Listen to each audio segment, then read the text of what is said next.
Une affaire de pédophilie présumée d'une ampleur inédite en France. 349 victimes potentielles, celle d'un chirurgien de Jonzac, aujourd'hui à la retraite, Joël Le Squarnec.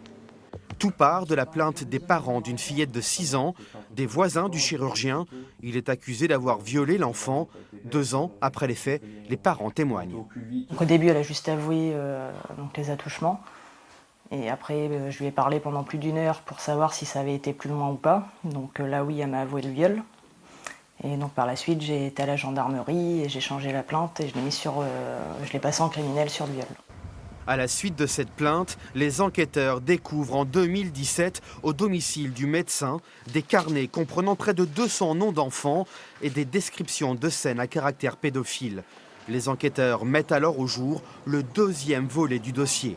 Le chirurgien de Jonzac aurait violé des patients en salle de réveil. La médiatisation de l'affaire amène des dizaines de personnes à porter plainte, dont cette jeune femme. J'ai porté plainte, j'ai été jusqu'au bout de ma démarche. En août dernier, elle découvre les unes de la presse et se souvient soudainement de cette opération de l'appendicite à 9 ans. Je revois tout. Je revois toute la scène avec la couverture qu'on m'enlève, le froid, cette odeur alors qu'il avait soit sur les mains ou je sais pas, peut-être un parfum, j'en sais rien. Et puis lui quoi. Et lui en géant devant moi.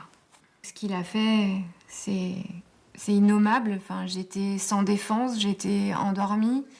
Au moment où l'affaire éclate, les plaignants découvrent un chirurgien déjà condamné en 2005 à de la prison avec sursis pour détention d'images pédopornographiques.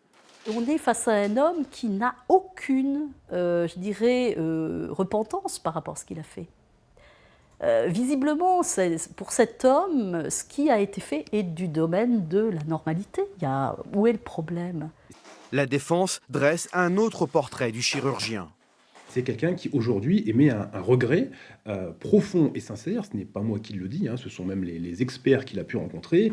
Le premier volet de l'affaire doit être jugé en mars prochain.